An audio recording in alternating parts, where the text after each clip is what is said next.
toi, Damien? Oui, je suis à votre disposition. Voilà, donc je vous présente Damien Jacquard, qui fait partie de l'Union Cycle Sport. Je pense que vous avez l'habitude et comment je veux dire, vous recevez d'innombrables mails de sa part, car c'est quelqu'un qui est très actif.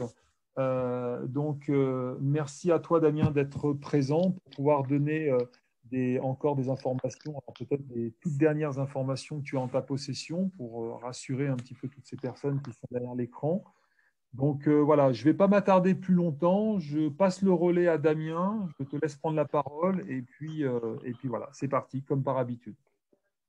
Merci Stéphane. Bonjour à tous. Je vais essayer d'être concis aujourd'hui et aussi être un maximum dans l'échange avec vous. Je sais que vous recevez beaucoup d'informations de notre part de divers canaux. L'idée, c'est pas de faire de la redondance, mais plutôt d'être dans le concret et pouvoir répondre à vos questions, vous donner un peu de visibilité suite aux derniers éléments que j'ai, dont hier un point que j'ai fait avec le ministère de l'économie.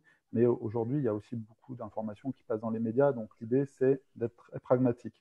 Juste pour revenir sur ce que disait Stéphane, nous, Union Sport et Cycle, nous sommes donc une organisation patronale qui fédère l'écosystème.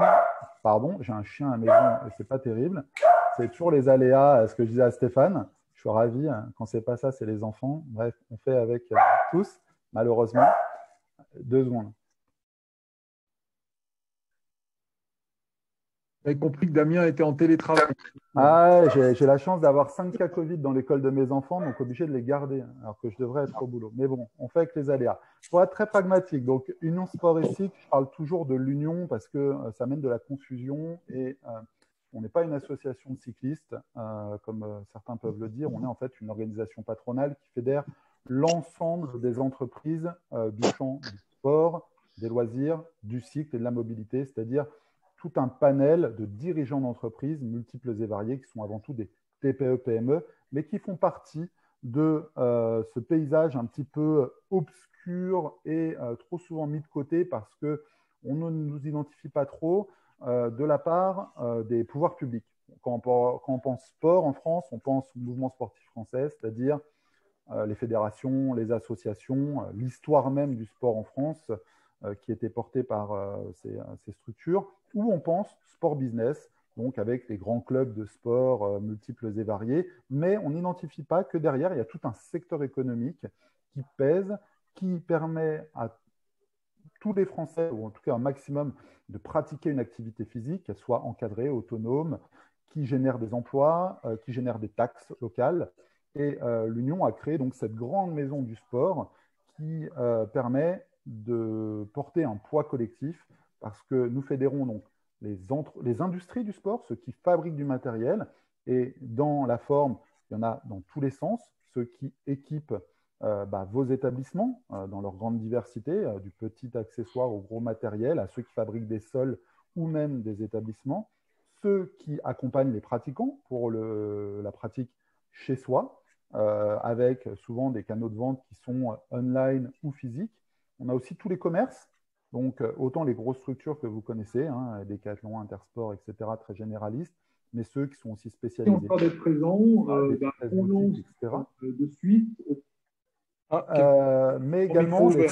des services digitaux, des prestataires de services, donc tous ceux qui sont liés au contrôle d'accès, par exemple, chez vous, Rezamania, AIDS et autres, qui font partie de l'écosystème, mais aussi tout ce qu'on appelle chez nous des loisirs sportifs marchands, c'est-à-dire tout ce qu'on intègre derrière cette notion de salle de sport. Parce que derrière cette notion de salle de sport, et il faut bien en être conscient et comprendre un peu la situation dans laquelle on est, le fitness a une part prépondérante, mais le fitness n'est pas seul. Quand on ferme des salles de sport, on ferme également des salles de foot à 5, des établissements de yoga, des salles d'escalade, des salles de paddle, un ensemble d'établissements qui ont été portés par des entrepreneurs qui ont des business models, des rentabilités qui, collectivement, avec un peu plus de 6500 établissements, sont le premier moteur de la mise en mouvement des Français. Et c'est déterminant de comprendre ça parce que ça nous permet, quand on vient parler au pouvoir public, de porter un poids qui n'est pas simplement celui d'un écosystème dans un coin, mais qui fédère et qui amène des arguments qui sont entendus. Quand on dit que les Français aujourd'hui privilégient de passer par des établissements privés pour leur pratique physique, on amène un contrepoids au mouvement sportif traditionnel parce qu'avec 17 millions de pratiquants ensemble, on est devant les associations, devant les fédérations et vous pouvez le voir dans l'évolution un peu des langages, des prises de parole, on commence à être considéré. Ce n'est pas grand-chose, mais si on revient un an en arrière, on ne nous avait pas du tout dans le paysage. Et que ça soit du président de la République au ministère, aux régions, aux départements et aux préfets, à chaque fois, on est ce qu'ils appellent un terrain incognita, ça c'est leur phrase, pour dire on ne vous connaissait pas, vous êtes des établissements assez obscurs, on vous voit sur les bords des routes, mais on ne sait pas trop comment vous fonctionnez, on ne sait pas trop qui est dedans. Et c'est important qu'on arrive à un peu désacraliser tout ça et à leur expliquer que nous, on est les premiers moteurs, comme je vous le disais, de la mise en mouvement des Français, ce qui veut dire qu'on est un enjeu d'utilité publique au même titre que les autres, donc on doit être soutenu au même niveau. On est aussi des fourvoyeurs d'emplois, de formation. 80% de nos emplois sont des moins de 30 ans, donc on amène des solutions auprès des jeunes. Bref, c'est un ensemble d'éléments qui collectivement nous permet à un moment d'être entendus. Entendu, c'est bien, mais aujourd'hui, et je préfère aussi vous le dire, le sport en France, ce n'est pas la gastronomie, ce n'est pas la culture, ce qui veut dire qu'il faut être conscient que dans cette période difficile, le sport est loin d'être la priorité de la part de nos pouvoirs publics, mais aussi des Français. Même si vous allez me dire, oui, mais il y a beaucoup de gens qui veulent venir reprendre une activité chez nous, etc. J'en suis parfaitement conscient et on reviendra là-dessus. Néanmoins, il faut être sincère. Le Français, il a plus hâte, dans sa généralité, de repartir manger au resto et de pouvoir aller dans un cinéma que revenir dans une salle de sport. Je ne dis pas que c'est tout le monde, je dis juste que dans l'opinion publique et dans le poids du sport en termes d'emploi et d'économie, on est encore relativement loin, ce qui veut dire que dans les choix qui sont faits politiquement, même si nous y mettons toute notre énergie avec tous les acteurs qui sont là et qu'on amène une crédibilité qui est non négligeable, les dispositifs qui ont été réfléchis jusqu'à présent ont été faits pour essayer de contenter un maximum de monde et reposent essentiellement sur des problématiques qui sont liées par exemple au café-restaurant parce qu'ils sont plus nombreux, ils ont plus de poids et ça nous a servi à un moment comme ça nous a amené de l'incompréhension et des limites dans l'accompagnement par rapport notamment à nos charges fixes. Voilà un petit peu le constat. Et pour être très pragmatique sur deux choses, un, ce que vous vivez actuellement et ce qui va se passer les prochaines semaines, il y a deux choses. Premièrement, je veux revenir sur ce fonds de solidarité du mois de décembre, parce que j'ai eu pas mal de questions qui m'ont été remontées sur cette évolution plus ou moins importante, parce que l'évolution, elle va pour notre secteur que sur la possibilité de choisir 10%, enfin 10 000 euros ou 20% de son chiffre d'affaires, soit une moyenne mensuelle annualisée, soit le fait de choisir ce mois de décembre. Mais pas mal d'acteurs me font remonter le fait qu'ils n'ont pas eu encore cette aide du mois de décembre, que leur dossier est en stand-by alors qu'ils l'ont eu les mois précédents. Là-dessus, j'ai eu des précisions hier soir sur des problèmes qui peuvent amener le fait de ne pas l'avoir touché encore. Alors, il y a quelques points qui bloquent. Un, c'est la différence entre le chiffre d'affaires qui a été donné sur décembre et le chiffre d'affaires qui a été déclaré au niveau des impôts. Donc ça, c'est le premier point de blocage potentiellement sur lequel il faut être prudent. De deux, l'algorithme sur décembre a été renforcé et on va revenir sur janvier où il va être encore plus renforcé parce que plus l'État donne d'argent, plus il met des garde-fous pour être certain que cet argent soit bien fléché et qu'il n'y ait pas d'abus. Pour cela, cet algorithme amène des points de blocage qui ne sont pas déterminants, entre guillemets, c'est-à-dire qu'on trouve des solutions, mais ça peut amener une certaine frustration. Donc, ce premier point que je vous ai dit. Le deuxième point, c'est la dette fiscale.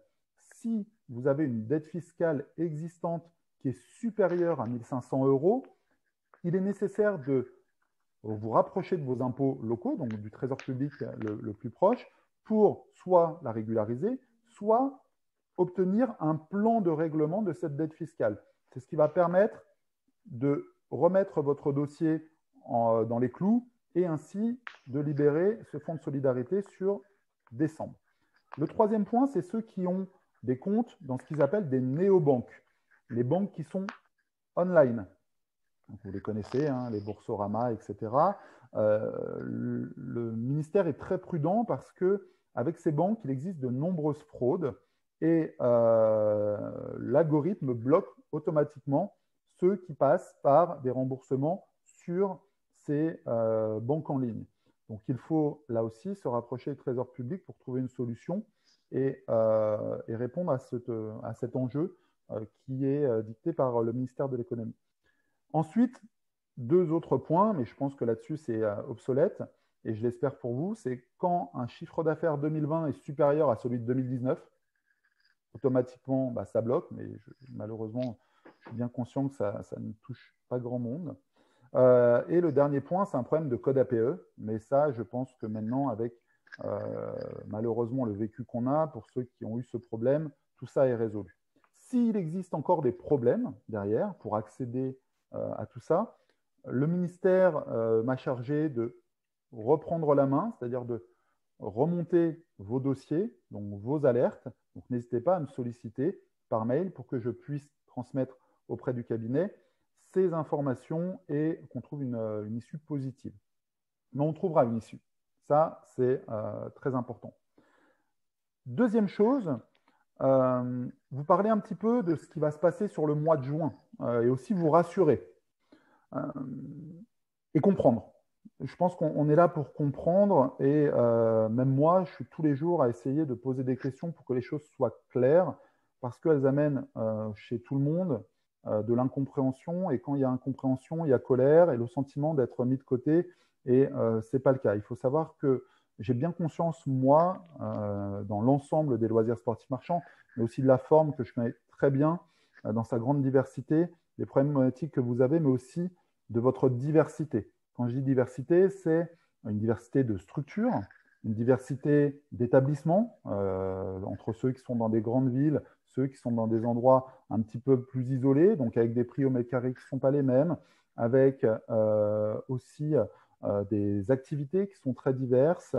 Enfin, voilà, je saisis très bien aussi la notion entre indépendants, franchisés, groupes, etc. Il faut savoir qu'on porte les enjeux de tout le monde.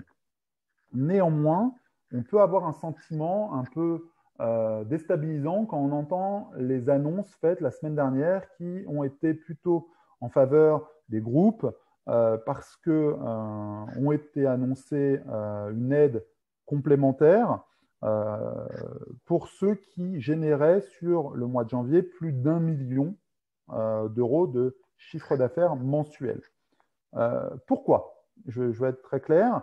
Il y a, alors on a la chance avec ce poids et aussi grâce à vous, parce que je le redis, nous en tant que porte-parole, on peut mener toutes les initiatives si derrière je n'ai pas vos retours, je n'ai pas votre participation, je n'ai pas le fait de dénoncer des choses, je n'ai pas des tableaux qui sont des fois assez barbares. Et je remercie tous ceux qui m'envoient des tableaux, des fois Excel, parce qu'il faut comprendre que quand on vient au niveau du ministère de l'économie, maintenant ils connaissent très bien notre secteur.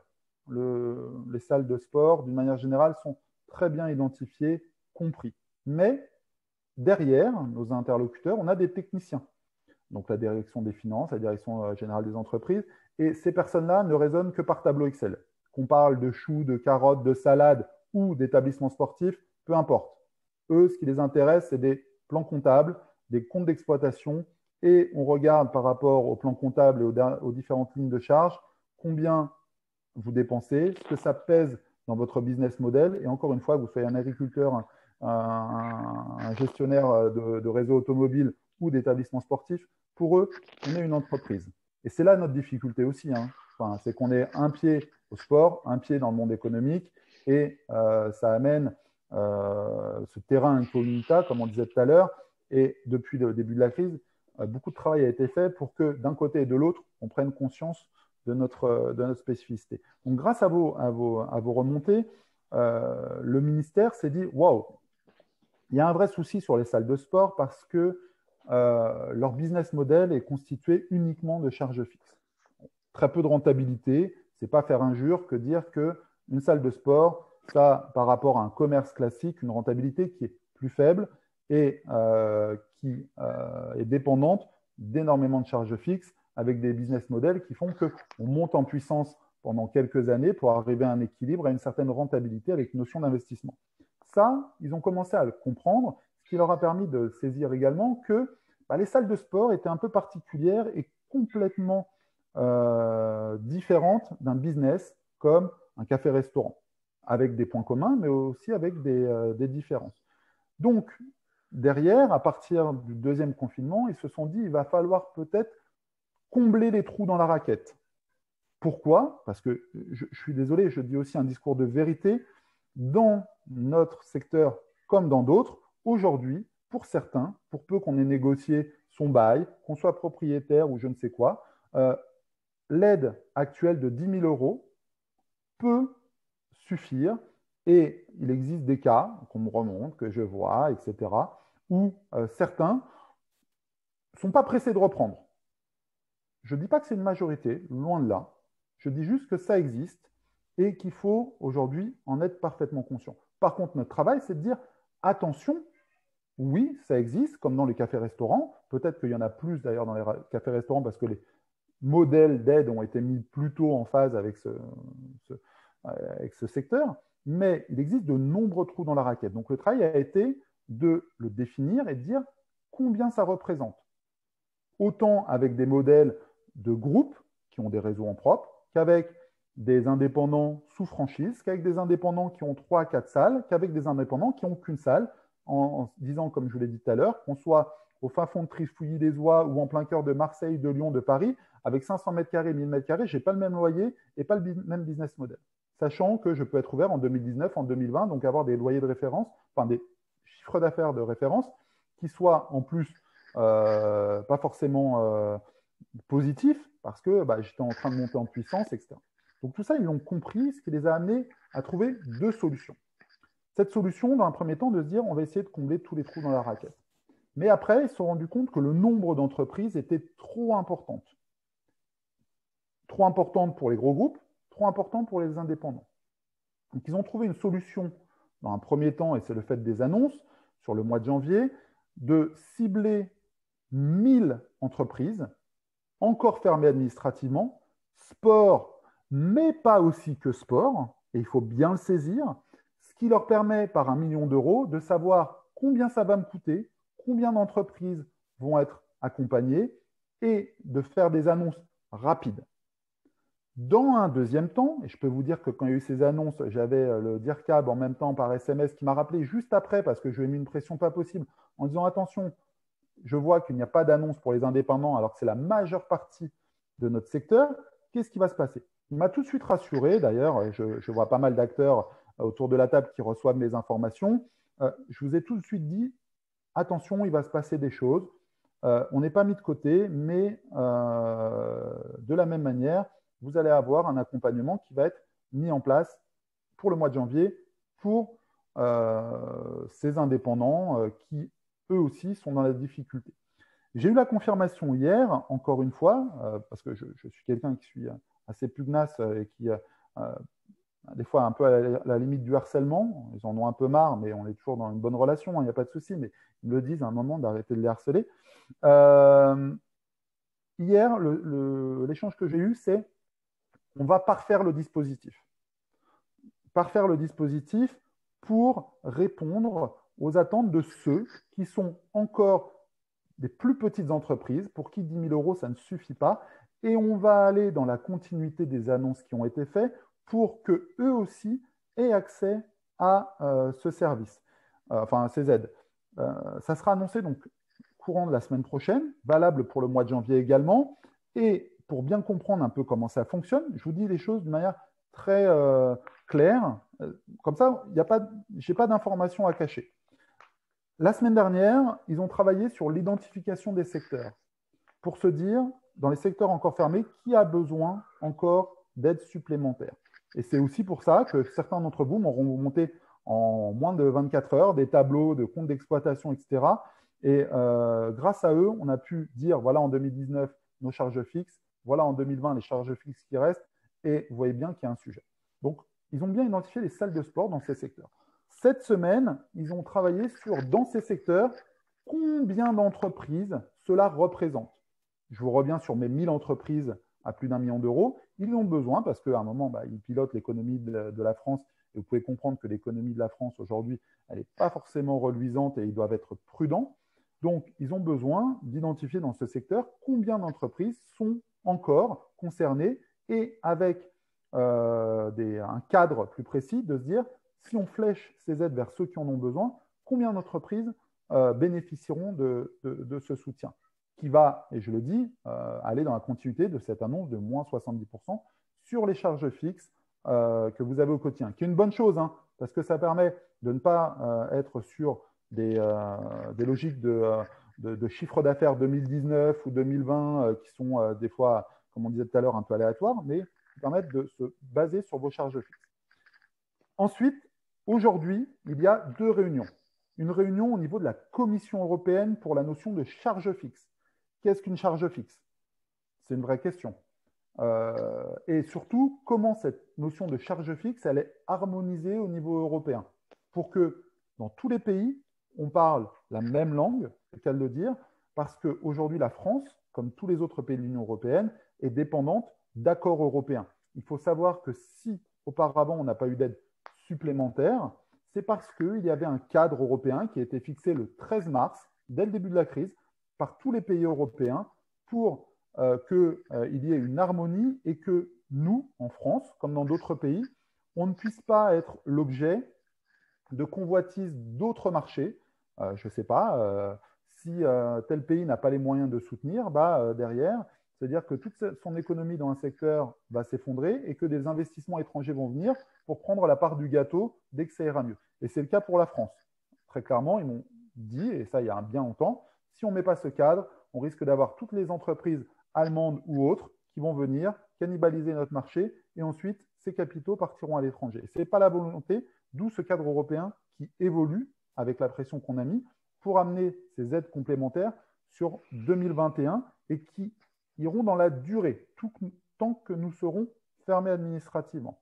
Donc, première chose sur la réglementation européenne sur les charges fixes, ce qui veut dire qu'aujourd'hui, je ne suis pas en mesure de vous dire ce qu'on rentre dans les charges fixes. Bien évidemment, il y aura les loyers, mais derrière, concrètement, qu'est-ce qu'on va rentrer? C'est tout le travail et tout le forcing qu'on fait avec le ministère de l'économie pour être en mesure, par rapport au tableau que vous m'avez remonté, de dire, nous, dans nos charges fixes, il y a les assurances, il y a les emprunts, il y a les honoraires, il y a les leasings, etc. Donc, tout ça, ils l'ont bien en tête et dès que j'ai des informations, je reviens vers vous. La deuxième chose, c'est la mise en œuvre opérationnelle. Pourquoi? Parce que je vous ai déjà dit tout à l'heure qu'il y avait une évolution de l'algorithme. Donc forcément, si derrière on donne plus d'argent, on va être encore plus pointilleux, plus,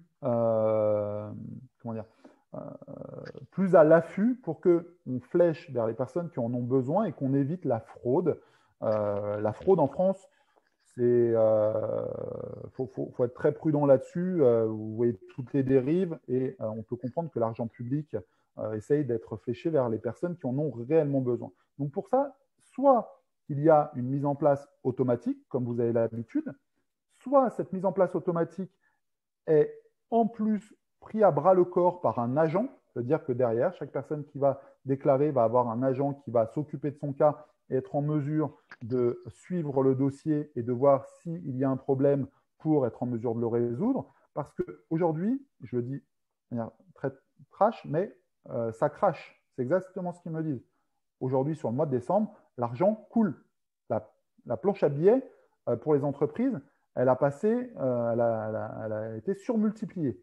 Donc, vu qu'on va monter en puissance pour toujours mieux accompagner les entreprises, forcément, ils ont besoin d'avoir derrière des ressources humaines qui suivent les choses pour être très prudents. L'autre possibilité, c'est d'avoir ce qu'ils appellent une task force, c'est-à-dire que vous, en tant qu'entreprise, vous allez solliciter le ministère et c'est le ministère qui va revenir vers vous pour vous demander un cadre et d'avoir encore une fois un agent qui va prendre à bras le corps votre sujet et vous n'allez pas être dans une démarche automatique. Mais vu le nombre d'entreprises, je pense qu'on va plutôt être sur une démarche automatique avec un agent qui va suivre votre sujet. Donc voilà un petit peu où est-ce qu'on en est au niveau démarche, en tout cas économique. Et encore une fois, vous aurez des informations cette semaine où on est très prudent, c'est qu'on ne peut que souligner le fait que ça aille dans le bon sens, sans oublier tout ce qui se passe derrière, c'est-à-dire les dettes cumulées, les problèmes de PGE. D'ailleurs, si vous avez des problèmes toujours avec vos banques ou vos bailleurs, je rappelle que vous pouvez revenir vers moi, mais que le process, moi je ne peux rien faire tant que vous n'avez pas saisi le médiateur, enfin les deux médiateurs, c'est-à-dire le médiateur du crédit pour les banques et le médiateur pour la relation entre vous et votre bailleur. Tant que ça n'a pas été fait et qu'il n'y a pas eu de solution qui a été trouvée, moi, je ne peux rien alerter. Donc, il est nécessaire de passer par un médiateur s'il y a besoin. Je peux vous mettre en relation, pas de souci, mais dans le process, il faut en priorité passer par ces solutions. Et ensuite, s'il n'y a pas de solution, moi, je monte au créneau sans aucun problème. Ensuite, parler un petit peu de visibilité sur la suite. Vous pouvez comprendre que aujourd'hui, les signaux ne sont pas super positifs.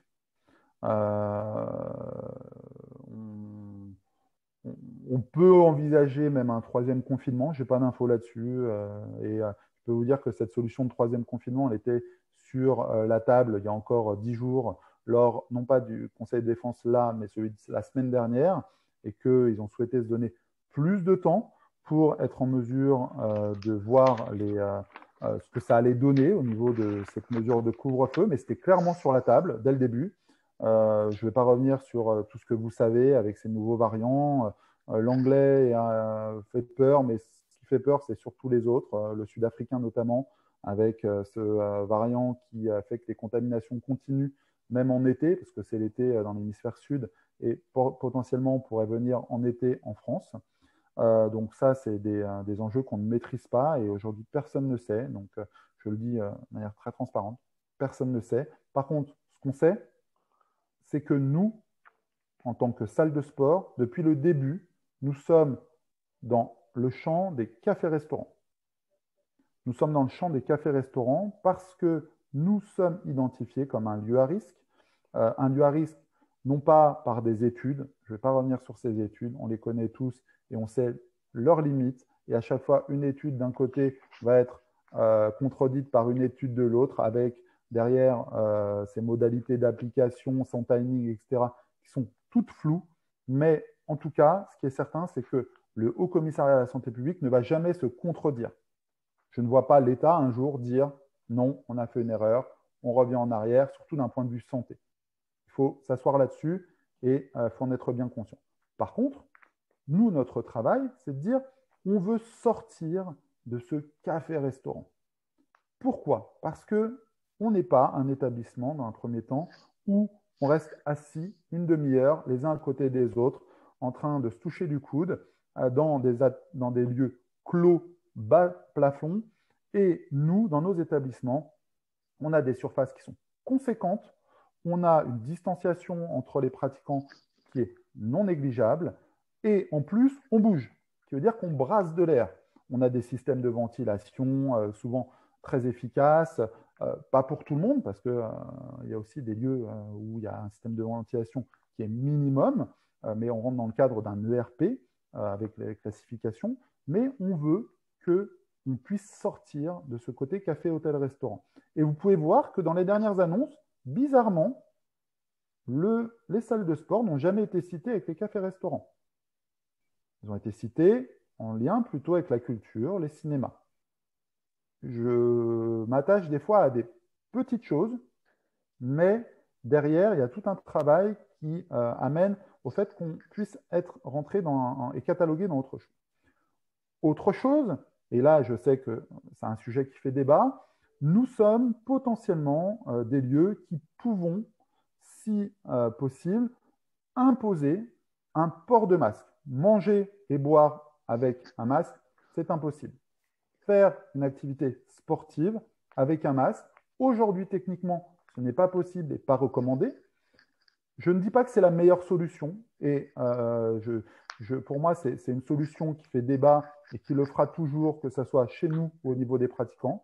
Je pose juste la question, si on a un masque qui permet une ventilation sereine, qui permet, même en étant humide, d'être efficace et qui nous permet, de reprendre une activité au plus vite tout en étant aidé, bien évidemment, et de deux, de rassurer des pratiquants, parce que tout le monde dans ces pratiquants n'a pas un public 18-25 qui voit le Covid un peu loin et qui continue à se faire des apéros un petit peu en loose day ou à se retrouver. On a aussi des publics seniors, on a des actifs qui sont beaucoup plus prudents et même si on réouvre, qui auront toujours avec cette atmosphère anxiogène, cette peur, cette crainte, qu'on a une image d'un lieu clos et qui, le fait de ne pas avoir d'un masque adapté pourrait être un moment, un frein pour revenir dans certains établissements. Et je parle aujourd'hui, mais même demain, quand les cafés-restaurants vont réouvrir et où le masque ne sera plus une obligation, parce que si les cafés-restaurants réouvrent de la même manière, nous, on ne sera pas obligé de remettre un masque, mais aussi continueront à l'utiliser dans la durée parce que psychologiquement, pour certains, ils veulent rester protégés au maximum. C'est un vrai débat qu'on a souhaité partager suite en fait dans nos adhérents, comme je l'ai dit, à ceux qui fabriquent du matériel. Et dans ceux qui fabriquent, il y a une marque que vous connaissez qui s'appelle Decathlon, notamment, qui était à l'initiative de cette démarche pour non pas créer un masque, parce qu'ils avaient déjà créé des choses et ils voulaient aller plus loin, et d'autres créent aussi des masques qui sont adaptés, mais dire il faut qu'on arrive à avoir une nouvelle norme, quelque chose qui soit démontré, qu'on ait un masque sport et santé, validé, qui passe par des certifications, des éléments tangibles qui permettent de dire oui, ce masque filtre 90% de particules. Et vous pouvez voir aujourd'hui, d'ailleurs, il y a un revirement de situation sur les masques. On va préconiser uniquement les masques 90%, les masques chirurgicaux et puis les masques fait maison. Donc là aussi, est-ce que c'est possible? Oui, non. Et dans ce cas-là, qu'est-ce qu'on met en place? Donc nous, on a soutenu ça en disant ça peut être une solution. Travaillons dessus. Le ministère l'a soutenu pour une raison très simple, c'est qu'il n'y a pas que les salles de sport, il y a le monde sportif dans sa globalité, indoor, outdoor, encadré, autonome, avec encore une fois des pratiques avec, sans contact, donc des masques qui pourraient être intéressants pour certaines activités, pour d'autres moins, parce que faire du rugby avec un masque, bon courage. Mais il faut être conscient de tout ça. Donc, on a travaillé pour essayer de créer une norme. C'est un travail qui a été ouvert à tout type d'acteurs qui voulaient être là-dedans. Decathlon a eu, je trouve, une réflexion qui était tout à leur honneur, de dire, nous, on ne veut pas que ça soit un truc porté par Decathlon pour Decathlon, mais on veut que ça soit ouvert à tous. Donc, ça fait 1 mois et demi qu'on travaille avec tous ceux qui fabriquent et le ministère qui l'a financé pour avoir une norme qui devait sortir là le 20 et qui a pris 1 semaine de retard, donc qui sortira la semaine prochaine notamment, parce qu'on fait des tests. Et j'ai une réunion dès lundi là-dessus et une autre mercredi, pour qu'on ait un cadre qui soit défini. Et ensuite, ceux qui ont des masques ou ceux qui vont en produire puissent rentrer dans une logique de certification avec des laboratoires. Et ceux qui prendront la décision finale, ce n'est pas nous. Ceux qui prendront la décision finale, ce sont le ministère de la Santé, au commissariat à la santé publique, qui vont dire, avec ces masques, est-ce que vous rentrez dans le champ du commerce? Et dans ce cas-là, pourquoi un commerce ou un cinéma réouvrirait et pas nous? Donc, si les cinémas réouvrent, pour moi, on doit réouvrir. Ou est-ce que vous restez dans un café, hôtel, restaurant parce qu'on définit que ce que vous avez fait, c'est obsolète? Je ne pense pas, parce que tout est certifié, fait avec les bons acteurs. Néanmoins, en termes de timing, ça nous amène à des masques qui seront sur l'ensemble du pays disponibles entre début et mi-mars, avec la possibilité en amont pour nous de travailler sur deux choses. Un, des logiques de test, c'est-à-dire qu'on a demandé au ministère d'ouvrir certains établissements dans leur grande diversité, parce que faire du crossfit, faire du yoga, faire du fitness sur un plateau ou des cours collectifs, c'est très différent, sans compter le foot, l'escalade, etc. Donc il faut qu'on ait des échantillons, qu'on puisse réouvrir, qu'on puisse raconter l'histoire, que des pratiquants puissent venir, qu'on voit concrètement si ça fonctionne, et comme ça ne pas imposer quelque chose qui est complètement dénué de sens. Donc il faut que ça fonctionne, qu'on ait des témoignages, et de deux, qu'on ait aussi un portage politique. Vous nous avez assez pointé du doigt comme des établissements dangereux. Il faudrait que maintenant, ministère de la Santé, ministère des Sports, vous veniez sur nos établissements, renvoyer une image positive et inviter les Français à reprendre une activité physique et sportive en disant, voilà, on est des lieux sécurisés avec tous ces protocoles, etc. Et ça, c'est déterminant sur le mois de février. De même, on veut que cette possibilité de réouvrir avant ne soit pas une charge pour nous. Et pour ça, on porte auprès du ministère un enjeu qui est fort, qui est de dire, plutôt que de financer uniquement la fermeture de nos établissements et d'amener, entre guillemets, une démarche assez facile, mais qui est de l'argent public, financer notre reprise d'activité, financer la reprise d'activité des Français. Ouais. Ouais, toi. Je ne sais pas, mais pas de souci, Jean-Philippe. D'accord, pas de questions. Non, c'est je l'ai toujours eu avec moi, ouais. Jean-Philippe, faut couper le micro à Jean-Philippe. Bon, je vais essayer de continuer. D'accord. Ok. Bah là, je suis en train de suivre le webinaire là d'Union. Ouais, ouais. Ah, super, merci Stéphane. Donc oui, favoriser notre reprise d'activité. Donc ça veut dire financer ces masses parce qu'il ne faut pas que ça soit une charge supplémentaire pour le pratiquant, pour nos entreprises. Ce n'est pas acté, hein, loin de là, mais l'objectif, c'est ça, c'est de leur dire, vous financez notre reprise progressive, toujours, mais vous financez la reprise et c'est une démarche positive. Donc on en est là aujourd'hui, je le dis. Cette démarche, elle se fait en complément de protocoles sur lesquels on a été intransigeants, nous, France Active, le Cosmos, pour dire on ne peut pas aller plus loin dans la mise en place des protocoles sanitaires. Ils existent et ils sont aujourd'hui drastiques, comme le dit Emmanuel, et ils sont très contraignants, très coûteux. Donc, on ne veut pas aller plus loin, on ne peut pas faire. Et puis, ça serait au détriment, notre activité est déjà tellement dégradée que la rentabilité est déjà tellement faible.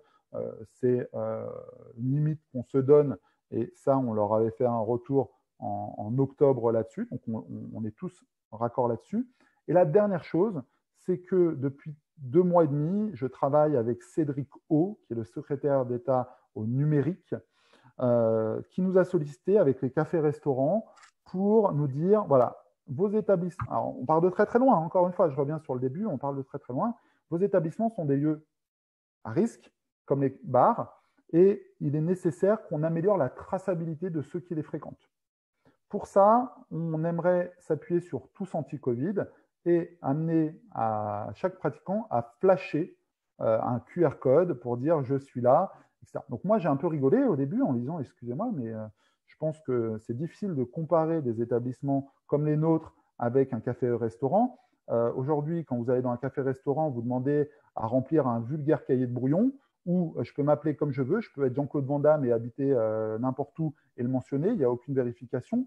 Alors que nous avons des contrôles d'accès, nous savons exactement qui est là, quand, avec qui, pendant quelle durée, et si besoin, nous pouvons directement les contacter en quelques minutes pour les informer qu'on a eu un cas de Covid. Et c'est ça qui nous a permis aussi de créer, et j'en suis à l'origine, les études qui démontrent qu'on a eu très très peu de cas de Covid et derrière de clusters. C'est ce fameux zéro cluster que vous avez vu qu'on avait ressorti avec nos études et nos contrôles d'accès.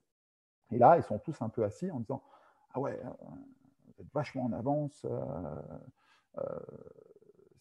c'est pas simple, etc. » Donc, on a travaillé après avec… Donc voilà, pour vous dire, on part de très très loin. Encore une fois, on est dans des lieux obscurs pour eux. On était à des années-lumière de toute cette démarche. Notre démarche ensuite, elle a été de dire, je vous propose de faire un travail là-dessus avec des techniciens, que moi, ce n'est pas mon expertise, hein, voilà, je porte les choses, mais mon expertise à un moment s'arrête, surtout quand on parle de technique. Et on a travaillé donc avec des Rezamania, avec des Aids, avec des Do in Sport, pour leur dire, voilà, parlez à des gens qui parlent technique, parce que cette obligation ou ce cadre qui va être donné, qui va être complémentaire au protocole, ne doit pas être une charge onéreuse, c'est-à-dire que ça doit avoir zéro coût pour nous. Ça nous a déjà coûté bonbon de mettre en place ces protocoles et derrière, on a une aide qui était relativement limitée. Et de deux, c'est inconcevable que ça soit chronophage et que pour nos structures, ça soit une source de temps supplémentaire, que nos salariés qui sont déjà au four et au moulin, qui doivent gérer des flux incessants, etc., soient responsables de tout ça. Donc, essayons de trouver la meilleure solution. Donc, la solution sur laquelle on bosse, qui a ramené une dernière réunion il y a 2 semaines où j'ai intégré également des groupes, parce que certains groupes ont des systèmes de réservation intégrés qui sortent de Rezamania, Aids et j'en passe. Mais on a travaillé avec eux pour que en fait, cette démarche soit faite par API et qu'elle permette, par logique de SMS, tout en respectant RGPD et s'intégrer facilement dans vos logiciels, à ce que la personne en amont de sa pratique soit informée qu'il faudrait qu'elle télécharge tous anti-Covid et qu'elle dise qu'elle va venir là parce qu'elle a réservé un créneau, donc elle va être informée en amont si elle réserve un créneau. Et de l'autre côté, si on est sur une logique où on ne réserve pas de créneau, mais qu'on sait qui est venu dans la journée, être en mesure aussi, en logique d'API automatique, de remonter à ceux qui sont venus en fin de journée. Vous êtes venus dans notre établissement et merci de mettre sur votre tous anti-Covid le fait que vous étiez là. Ça nous permettra d'informer tout le monde en cas de cas contact, etc. Donc, on est vraiment aujourd'hui sur une dernière ligne droite et je serai en mesure de travailler avec vous, de vous inviter à un webinar dès qu'on aura quelque chose qui sera bien plus simple, bien plus pragmatique, techniquement et mise en place opérationnel pour que vous soyez pleinement informés. De la même manière, je reviens sur les masques. Dès que je peux, je serai en mesure également de créer un webinar pour être en mesure d'anticiper cette mise en place sur le marché des masques pour organiser partout sur le territoire la mise à disposition dans tous les établissements. Un peu comme quand je vais à la piscine. Quand je vais à la piscine, on a le port du bonnet obligatoire. Donc pareil, hein, dans son temps, c'était un peu compliqué.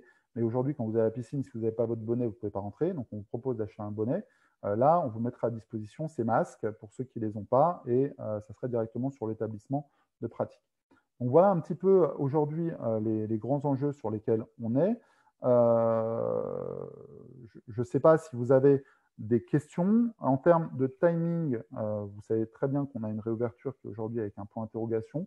Je suis incapable de vous donner les choses, sauf que nous, le message qu'on porte, c'est de dire de toute façon, notre saison 2020-2021, elle est foutue. Il faut avoir une démarche très claire. Même si on reprend, on sait tous que ça va être très long, ça va être progressif et que aujourd'hui, si on réouvre avec toutes nos charges fixes qui arrivent, qu'on n'a plus d'aide, vous aurez dépensé de l'argent public, c'est clair, pour nous soutenir pendant des mois, monter en puissance, mais vous allez devoir avoir cette charge cumulée qui aura servi à rien, plus nos nombreux PGE, qui sont, je rappelle, garantis par l'État à hauteur de 90%, que vous allez devoir rembourser. Donc, vous allez avoir, en fait, et là-dessus, on est raccord, toutes les organisations patronales, avec un travail qui aurait été peut-être efficace, parce que ça aura permis à un minimum d'entreprises de fermer, mais tout le monde est aujourd'hui sous l'eau, avec une dette qui est considérable, et on va devoir rembourser des PGE, reprendre une activité qui va être limitée. Comment on fait pour s'en sortir? Et prenez conscience que notre secteur n'est pas café-restaurant, n'est pas un cinéma. Quand on va réouvrir les portes, les gens, et je le vois, hein, ils ne vont pas revenir du jour au lendemain. Il va y avoir besoin de temps, il va y avoir besoin d'une relation de confiance qui se réinstalle avec un premier temps fort qui sera la rentrée de septembre, sur lequel on va devoir à un moment voir comment chacun a réagi et comment notre business reprend, en espérant encore une fois qu'on ait là un taux de vaccination important et des indicateurs, etc. Je suis plutôt positif aujourd'hui, mais il y a toujours une incertitude de tout. Et si on réouvre mars, avril, j'en sais rien, comment on fait pour, soutenir dans la continuité nos entreprises, encore une fois, avec ce modèle spécifique qui est le nôtre. 2, aider les Français à reprendre une activité, parce qu'on n'est pas un secteur comme les autres, on est un secteur qui met en mouvement les Français, on a un enjeu d'utilité publique, de santé pure, mais aussi de bien-être en termes d'équilibre psychologique. On le voit, les gens pètent les plombs, vous les avez au quotidien, ils ont besoin de revenir pratiquer. Ça amène aussi, et je le dis, certaines dérives. Et là-dessus, il faut être très clair. Ces dérives, je ne peux pas les cautionner. Je les comprends sur le fond parce qu'il y a une grosse demande et une situation qui est difficile, mais elle nous met aussi dans une situation de difficulté par une médiatisation qui aujourd'hui devient pesante sur notre secteur. Et ce n'est pas faute d'alerter autant côté des salles qu'au niveau des ministères sur cette situation, ces dérives, et il faut être très prudent. Mais globalement, il faut un plan qui soit dédié à notre secteur et qui nous permette d'être accompagnés dans la durée pour nos entreprises, mais aussi pour remettre en activité les Français et leur donner envie de revenir chez nous. Donc que le ministère soutienne en termes de communication nos établissements pour favoriser ce retour à l'activité. J'ai essayé d'être le plus succinct possible. J'ai balayé pas mal de choses. Je pense que je suis peut-être aussi passé à côté. Je reviens sur certaines questions. Si tu veux, Stéphane, si certains veulent prendre la parole, moi je suis aussi à leur disposition. Oui, comme par habitude, n'hésitez pas à réouvrir votre micro. Je sais que c'est toujours délicat de prendre la parole le premier, mais allez-y, hein, n'hésitez pas, profitez-en, hein, Damien, fort d'expérience. Allez, il y a un micro qui est en train de s'ouvrir. Thierry? Oui, bonjour. Bonjour. Voilà, moi je voulais savoir est-ce qu'il y a des dispositifs de prévus. Moi, je suis salarié d'une holding et donc j'ai pas le droit au chômage partiel et donc ma rémunération depuis octobre et sur le premier confinement aussi, elle est de 0. Donc est-ce qu'il y a des choses de prévues pour ça? Bon, c'est vrai que sur le deuxième confinement, on est un peu plus aidé, je le reconnais bien humblement, même si ça répond pas à tout, évidemment. Mais aujourd'hui, notre rémunération personnelle est de 0 depuis plusieurs mois. Alors, il y a deux choses, Thierry. Il y a le problème des holdings, qui ne sont pas des entreprises fermées administrativement, comme beaucoup d'autres. Hein. Je vais donner un exemple, mais quand vous êtes au ski, aujourd'hui, le ski est fermé et vous pouvez rouvrir un commerce de ski. Ce n'est pas fermé administrativement. Donc, quelle est l'aide derrière qui est amenée auprès de ces entreprises qui sont complètement impliquées, etc. Donc, il y a eu des évolutions là-dessus sur le mois de décembre, enfin janvier et rétroactivement sur décembre, qui ont été annoncées si vous avez perdu 70% du chiffre d'affaires notamment. Donc ça, c'est la première des choses. Et l'autre, c'est le côté soit chômage partiel, on n'a pas accès au chômage partiel, ou rémunération également des dirigeants non salariés, qui est aujourd'hui un vrai problème, avec beaucoup de personnes qui n'ont pas pu se rémunérer depuis de nombreux mois et sur lequel on est toujours sans solution. Pourquoi? Parce que le Fonds de solidarité était dans un premier temps censé couvrir ces rémunérations de dirigeants non salariés. On voit qu'on était très très loin du compte et aujourd'hui, je ne pense pas qu'on ait de solution sur les dirigeants non salariés spécifiques et ça va rentrer au global dans les charges qui seront sûrement en cumul du fonds de solidarité, comme ils l'ont fait avec les groupes. C'est-à-dire qu'il y aura le fonds de solidarité et en cumul, vous aurez cette prise en charge des pertes, des charges fixes. Donc aujourd'hui, voilà, il n'y a pas de solution là-dessus. Par contre, j'entends la question des holdings qui est un sujet très, très spécifique sur lequel il faudrait qu'on pousse plus, peut-être, ensemble. Donc, ce que je vous propose, moi, de mon côté, Thierry, c'est de m'envoyer un petit mail, qu'on cadre bien les choses parce que c'est toujours difficile de comprendre exactement comment dire, comment vous êtes organisé, votre code APE, etc. Donc, si vous voulez, on se fait un petit point, vous m'envoyez un petit mail, comme ça, on redéfinit bien les problématiques que vous rencontrez et comment vous êtes structuré sous tel code APE, etc. Pour que moi, j'ai tous les éléments sous le coude et qu'on puisse travailler au mieux ensemble sur ce sujet qui touche peut-être beaucoup d'autres acteurs. D'accord, merci. Est-ce que vous pourrez me mettre sur Ouais, l'écran votre je vais adresse vous de mettre façon à à ce que je tous puisse. mon adresse mail sur le côté. Comme ça, vous n'hésitez pas à me solliciter. Je fais au mieux, hein. Je vois Sonia qui me harcèle de mails des fois en ce moment pour avoir des réponses. J'essaye de faire au mieux 7 jours sur 7, 24 heures sur 24 pour être le plus réactif possible. Soyez un petit peu indulgents avec moi. Voilà, je vous répondrai sous quelques heures, maximum 2-3 jours, mais je ne vous oublie pas. Et au pire, si c'est passé, n'hésitez pas à me relancer. Je suis à votre disposition. Ok, merci beaucoup. Quelqu'un d'autre Oui, aurait une autre question? oui, bonjour. Bonjour, Émeric. Bonjour. Bonjour à tous. Je voulais simplement un peu réagir à deux, trois choses et par la même occasion vous expliquer, nous, ce qu'on essaye également de faire à notre échelle, à l'échelle de la Savoie. Ça peut aussi donner des pistes à certaines personnes. Depuis le mois d'octobre, on a monté un petit collectif et on travaille notamment avec le préfet et les députés. Le préfet pour tout ce qui est autorisation potentielle d'ouverture au moment où le préfet peut avoir la main, parce que là, il ne l'a pas, mais si un jour il a la main, voilà. Et député, c'est plutôt l'accompagnement au niveau des aides. Pour rebondir sur ce qui a été dit, sur la volonté d'avoir une identité sur les salles de sport, qu'on ne soit pas au milieu de plein d'autres secteurs. Nous, on a proposé de créer un label, enfin, on a dit ça, on l'a nommé comme ça, mais ça peut être autre chose, pour faire comprendre que une salle de sport, c'était quelque chose de spécifique. On ne pouvait pas mettre à la même échelle un resto, un cinéma, tout ce qu'on voulait. Mais même à travers les salles de sport, il y a les établissements sportifs, il y a différentes identités. Il y a le studio de yoga, il y a la très grande salle, il y a des salles en accès libre sans encadrant, il y a des salles avec des encadrants. Donc, il y a plein de choses. Et en fait, quand on parle d'établissement sportif, on est tous dedans. On est tous pareils, en fait. Et nous, on a proposé un label. Pourquoi? Pour que tout le monde soit identifié et pour que ça rassure aussi les gens et que ça rassure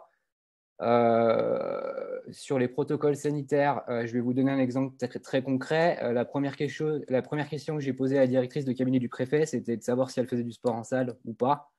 Sa réponse a été oui.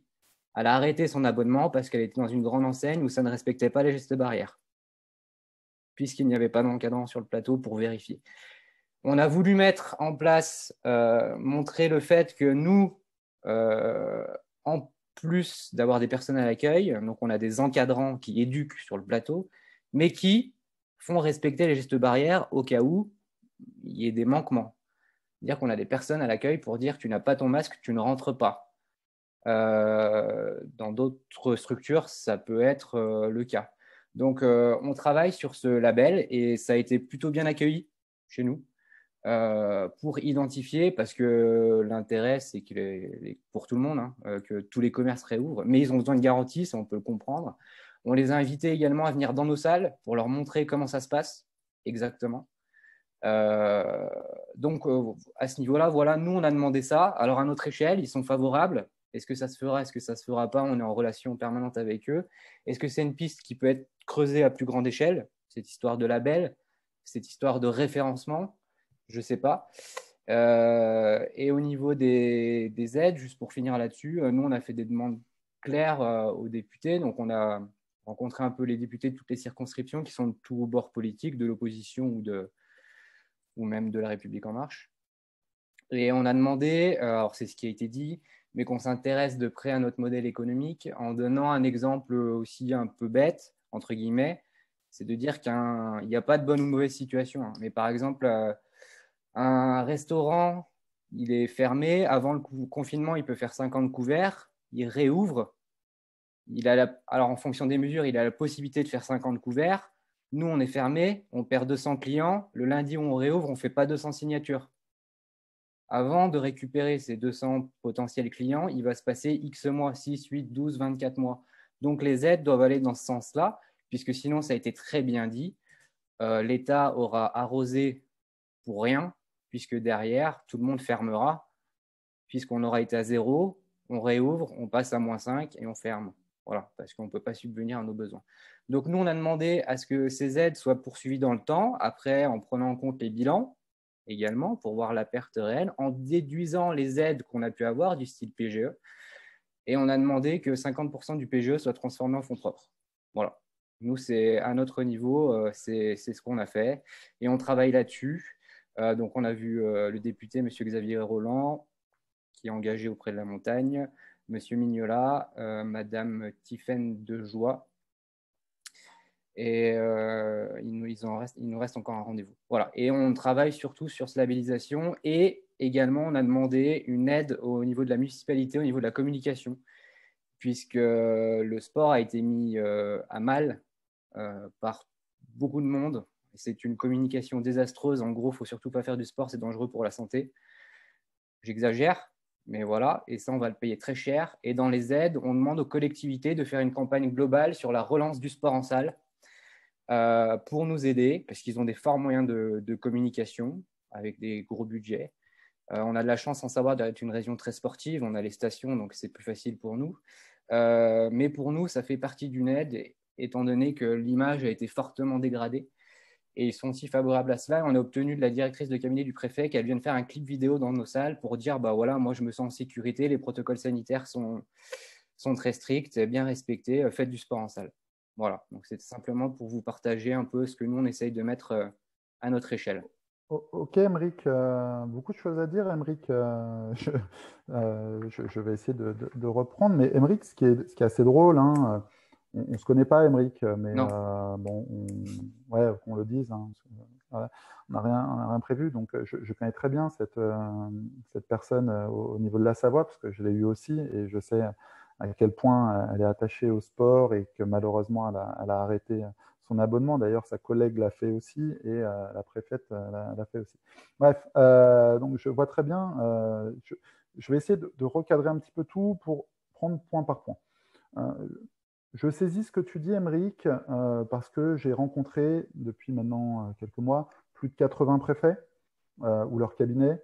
J'ai rencontré presque toutes les régions, donc le président de région et tous les services économiques et sportifs. Plusieurs d'entre vous doivent recevoir d'ailleurs régulièrement mes retours suite à ces régions pour expliquer les aides qui sont mises en place dans chaque territoire. Ce qu'il en ressort. Et je voulais juste revenir sur un truc que j'ai oublié sur les masques. C'est la problématique du stop and go, qui est une problématique forte. Même si on réouvre, selon les indicateurs, cette épée de Damoclès qu'on a au-dessus de la tête, elle est insupportable. Et à un moment, il faut qu'on trouve des solutions pour éviter ce stop and go qui est désastreux pour nos business, pour notre visibilité et pour la confiance qu'ont les clients en nous pour reprendre une activité au mieux. Je fais une aparté là-dessus.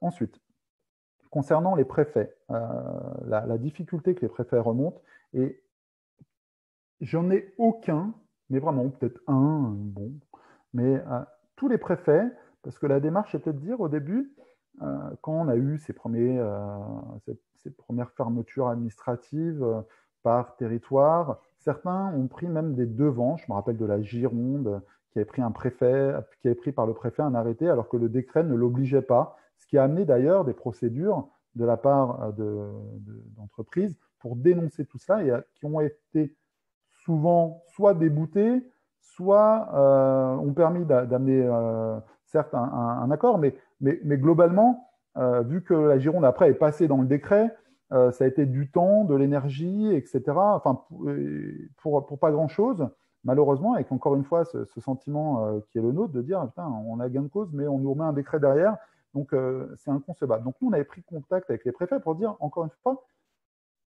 peut-être que vous ne nous connaissez pas. Peut-être que vous ne savez pas, derrière ces établissements fermés, c'est ce qu'ils nous disaient, Vous êtes des lieux fermés alors que des cafés-restaurants, ils ont des vitrines, je vois ce qui se passe. Vous êtes des lieux inconnus. Et en plus, suite au premier confinement, quelques cas nous ont été remontés à chaque fois dans les territoires sur la mise en place des protocoles qui n'étaient pas forcément top, que ce soit des contenus vidéo, des photos avec des mecs qui n'avaient pas le masque, qui se baladaient, pas mal de trucs. Et encore une fois, une minorité a amené un sentiment qui était souvent difficile à rétablir. Donc, il a fallu prendre le temps. Et à chaque fois, on venait avec des intervenants qui sont sur le territoire pour qu'eux prennent la parole, expliquent ce qu'ils font, qu'ils dénoncent ce qui s'est passé, mais en même temps qu'ils disent derrière, maintenant qu'on s'est dit ça, quelle est la solution? Et cette solution qu'on a souhaitée, qu'on a imaginée, ça pourrait être par, je ne sais pas si on appelle un label, mais en tout cas une charte, une démarche qualité, parce qu'aujourd'hui, ces protocoles, ils sont descendants. C'est-à-dire que le pratiquant ne comprend pas le protocole, il voit ce qui est mis en place. Hein. Certains font des choses très poussées, avec des plexis, des sens de… Voilà, d'autres un petit peu moins, mais ils sont dans le cadre des protocoles, et d'autres sont un peu borderline. Donc, on s'était dit, plutôt que ce soit à chaque fois nous qui étions pointés du doigt, et je peux vous dire que je dénonce tous les jours, et j'ai des fois en ce moment des relations un peu tendues avec le ministère des Sports, parce qu'on ouvre, on fait l'objet de contrôles qui vont dans tous les sens en ce moment. On essaye de nous faire fermer avec aujourd'hui ces décrets sur l'activité avec des publics prioritaires, où on cherche la bébête, alors que paradoxalement le foot réouvre, fait des activités où on a des médias qui nous démontrent qu'au bout de 5 minutes, ils sont tous en train de faire du sport avec contact, alors que normalement ils doivent juste faire des passes. Là-dedans, il n'y a pas de contrôle. Donc nous, dès qu'on ouvre, on a le contrôle, on a des personnes qui viennent et qui cherchent la petite bébête pour nous faire fermer, et ça amène de la tension, ça amène aussi des dénonciations dans les territoires et un sentiment qui est très oppressant. Donc voilà, aujourd'hui aussi une compréhension. Donc nous, plutôt que d'être descendants, on s'est dit, pourquoi ne pas donner la parole aux dirigeants d'entreprise pour qu'eux affirment sur leur devanture, sur les réseaux sociaux, voilà en quoi, moi, en tant que dirigeant d'entreprise, je m'engage pour vous, sans rentrer dans les détails, mais en tout cas qu'on ait une démarche globale et qui permette de crédibiliser notre rôle auprès des préfets, et de montrer que c'est une très grande majeure partie des acteurs qui sont consciencieux, qui font les choses dans les règles, et que eux, leur boulot, parce qu'on sait leur boulot au préfet, c'est, s'ils font des contrôles, de les faire de manière juste et d'aller sanctionner s'il y a à sanctionner, mais pas rentrer dans des démarches qui soient des fois, encore une fois, des fois c'est de la connerie, il faut se dire les choses. On va rester 2h30 pour voir si le certificat médical, alors que 99% sont bons, il y en a un qui a un petit truc qui est un peu obscur ou qui pose problème. Enfin, on rentre des fois dans une débilité profonde. Il faut qu'on arrive à redorer notre image, et les préfets ne demandent que ça. Mais par contre, à un moment, notre rôle aussi, c'est de leur dire faites votre taf. On ne peut pas être là à ce qu'on nous demande à respecter des protocoles, à être derrière les fesses de tout le monde pour qu'il fasse ceci, cela, qu'il ait un masque normé de je ne sais quoi, qu'on fasse un tracking de blabla. Non, on est des dirigeants d'entreprise, on a un staff qui est déjà au four et au moulin, chacun doit prendre son rôle, et à un moment, nous, on veut bien être moteur, on veut bien trouver des solutions, etc. Mais on ne peut pas non plus être le bouc émissaire. Et ça, il faut en être complètement conscient. Donc, cette dimension label, j'aime pas l'appeler label, parce que label, ça renvoie à un cadre qui est bien précis, mais en tout cas, une charte qui puisse être portée dans les territoires par chacun d'entre nous, qui puisse comme ça nous redorer le blason au niveau des préfets, au niveau des départements, au niveau des régions, au niveau des EPCI. Pour moi, ça doit aller dans la démarche, encore une fois, de continuer à crédibiliser, à exister et à se dire ça nous a permis, au moins par cette crise, de mieux nous faire connaître et de créer un lien humain plus intense dans chacun des territoires. C'est dans cette démarche-là également qu'on a sollicité les régions.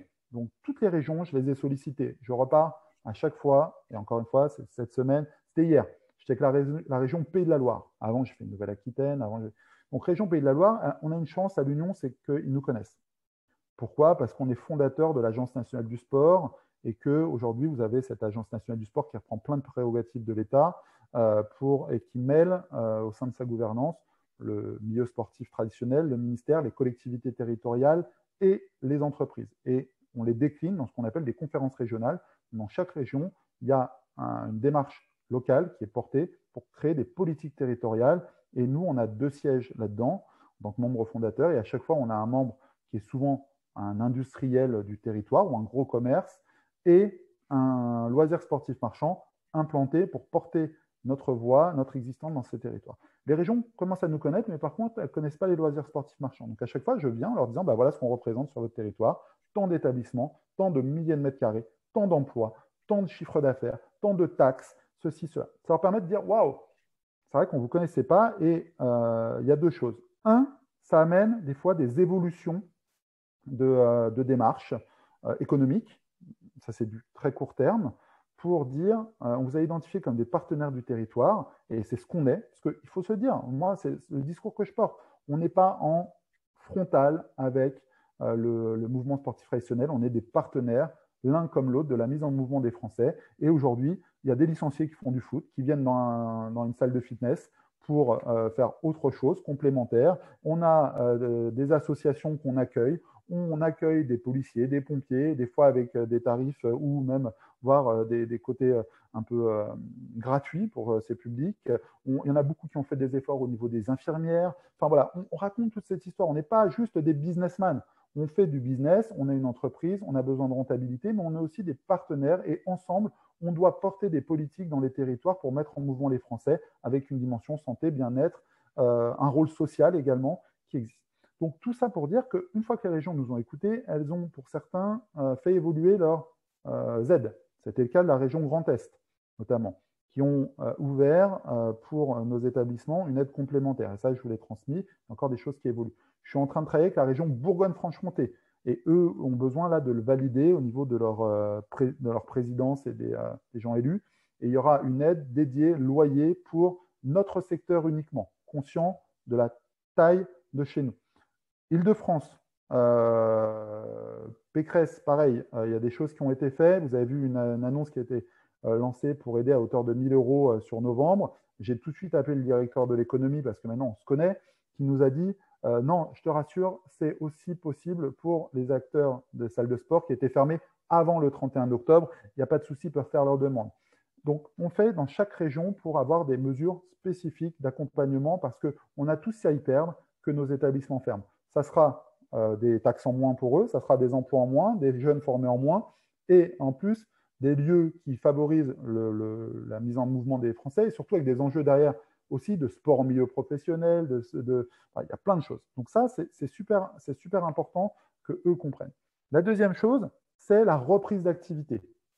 Tu as très bien dit, Aymeric, il y a un enjeu qui est dans chaque territoire de nous aider à prendre la parole. On a été des fois dans des dérives. Ça partait d'un bon sentiment, mais vous avez vu des fois des collectivités qui mettaient en avant, voire le ministère, attention, des offres gratos. Donc, on disait, tiens, bah, tu peux faire du sport gratuitement, là. Non, mais attends, à un moment, nous, on fait payer ça. Ça a une valeur, il y a des gens qui travaillent.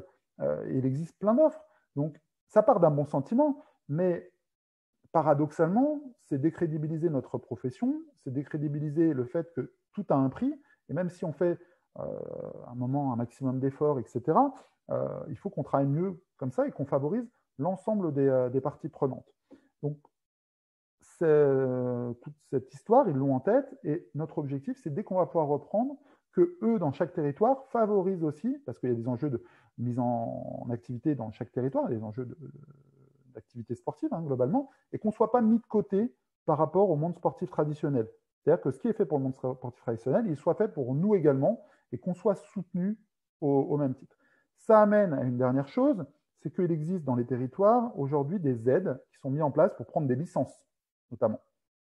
Donc, voilà, la région aide pour la culture, le sport, à hauteur de, c'est peu, ça va de 30 à 50 euros pour des jeunes, des seniors, etc.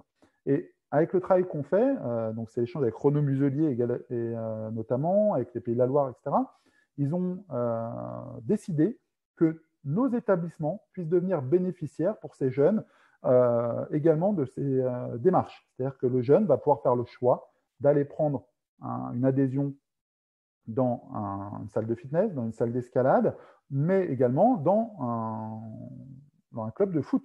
Peu importe. Le plus important, c'est qu'il y ait une ouverture sur tous nos champs et qu'on soit au même niveau et qu'on laisse le choix à ces personnes de venir pratiquer où ils veulent, quand ils veulent, parce qu'on répond à une nouvelle consommation du sport. Et que celui qui ne va pas venir chez nous, il ira peut-être pas dans une association, voire il n'ira pas du tout, parce que ce n'est pas ce qu'il recherche.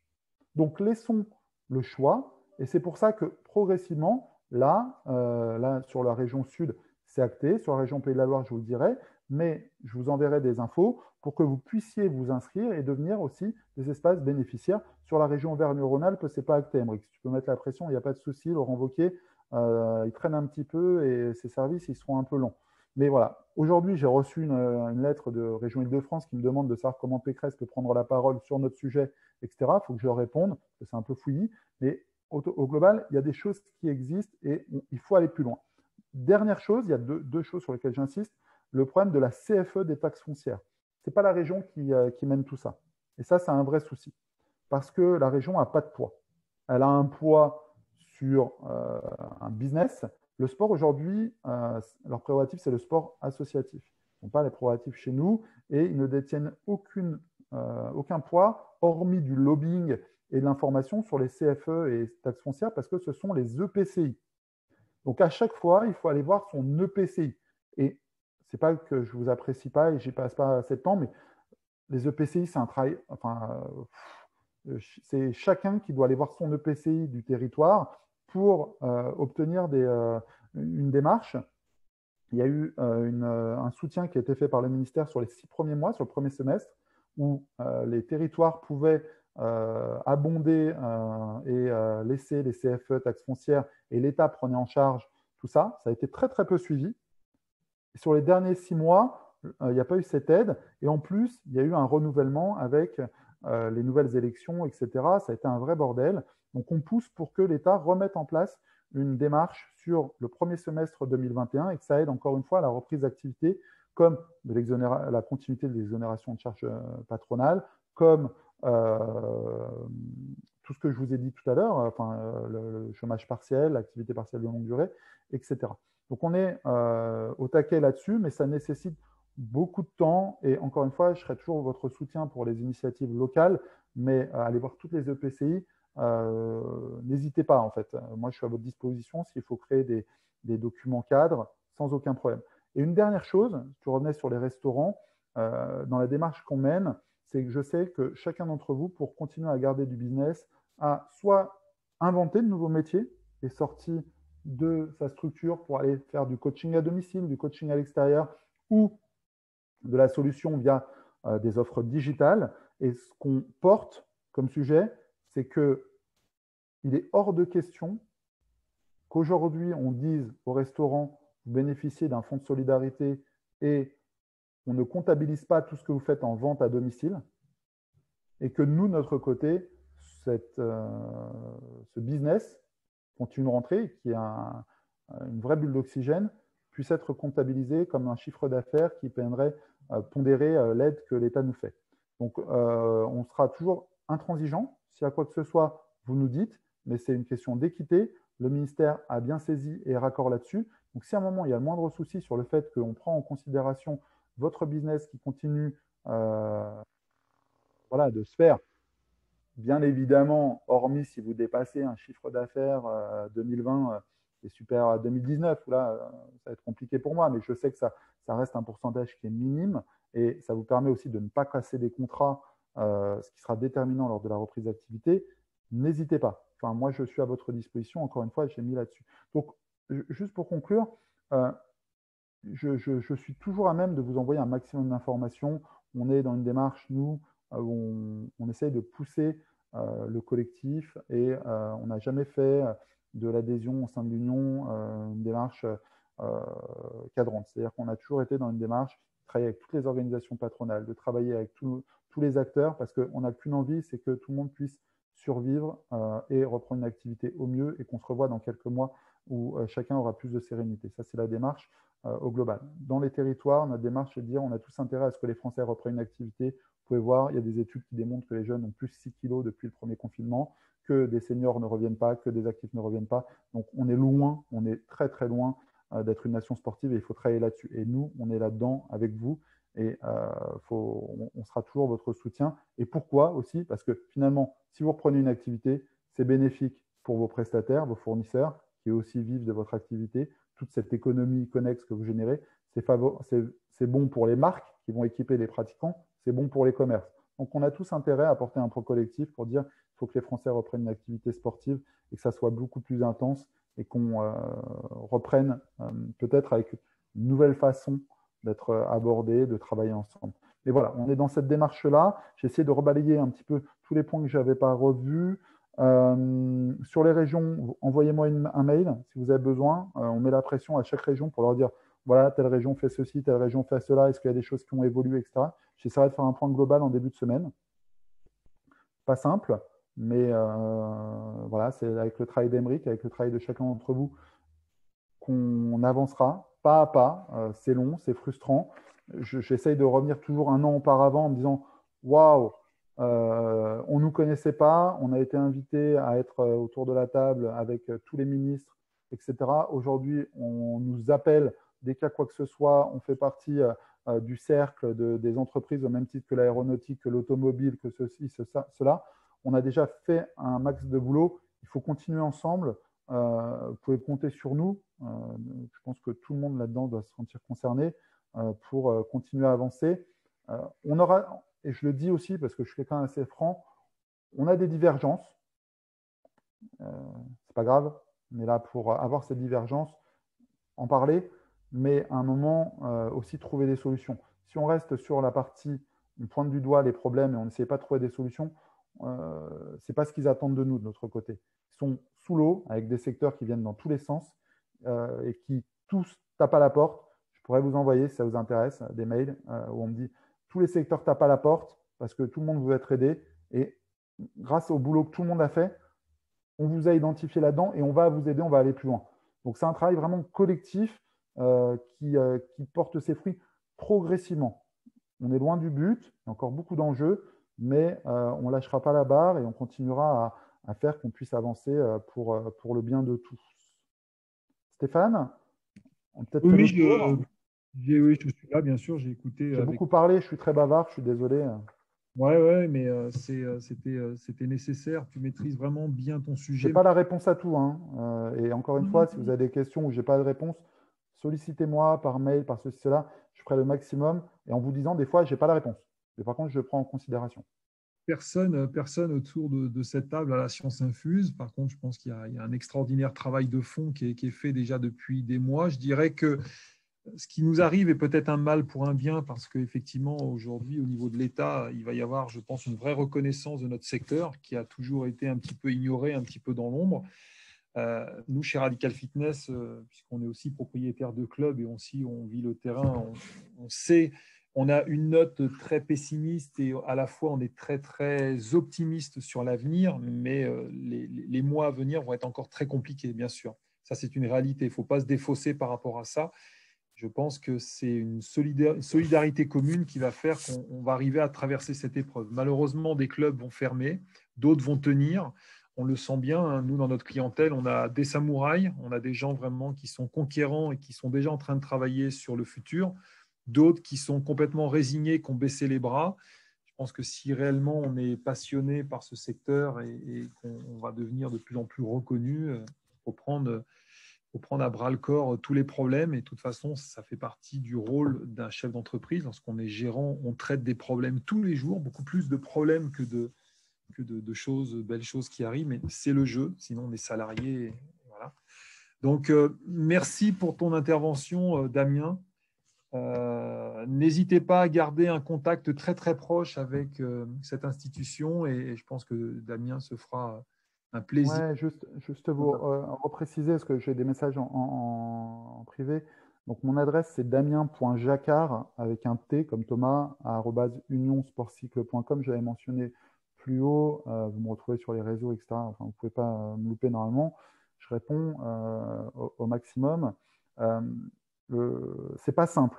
Encore une fois, la semaine dernière encore, des dirigeants d'entreprise ont essayé de mettre en place une manifestation, un rassemblement qui a ramené un nombre restreint, qui est des fois un peu contesté ou quoi. Enfin, peu importe, c'est pas le sujet, mais ça a permis d'avoir beaucoup de médias dans un premier temps et de l'autre d'amener des députés. S'il y a des initiatives qui sont menées, etc., il faut mieux en parler et essayer d'être coordonnés et essayer d'être ensemble. Il faut continuer à mettre la pression. Je sais qu'il y a une certaine insatisfaction parce qu'on n'existe pas médiatiquement, pas assez. Ouais, il y en a qui existent encore moins que nous, il faut le savoir, qui sont autant dans la merde. Voilà.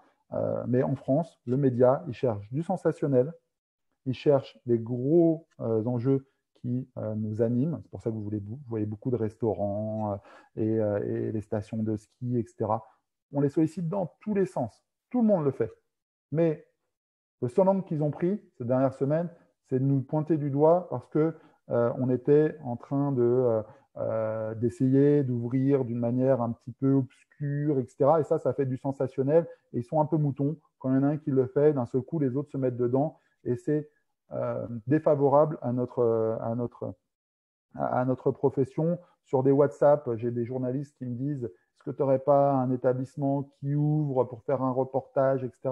Moi, je ne balance pas ces choses-là, c'est hors de question. On est très prudent, mais c'est les médias, ils sont comme ça. Derrière, il y a tout un travail qu'on mène pour aussi dire non, non, on n'est pas comme ça, on renvoie des. Ce que fait Emery en local pour rassurer, ramener en fait, il faut éviter de décrédibiliser tout le travail qu'on a mené tous ensemble, qui prend énormément de temps, d'énergie, et de continuer à être sur une note positive, c'est-à-dire qu'on est un secteur positif. Difficile en ce moment, mais on amène du bonheur, on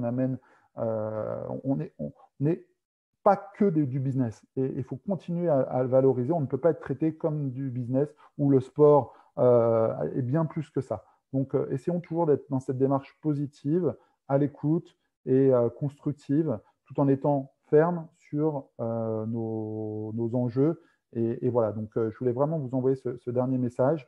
N'hésitez pas, que ce soit Radical, tous ceux qui sont derrière, tous vos établissements, on est tous à votre disposition et c'est l'énergie collective qui nous permettra de nous tirer vers le haut, de nous sortir au mieux de cette crise et de reprendre une activité au mieux. Super. Je vais clôturer. Merci Damien. Très bonne fin de journée à tous. En tout cas, merci beaucoup. Je vous laisse également.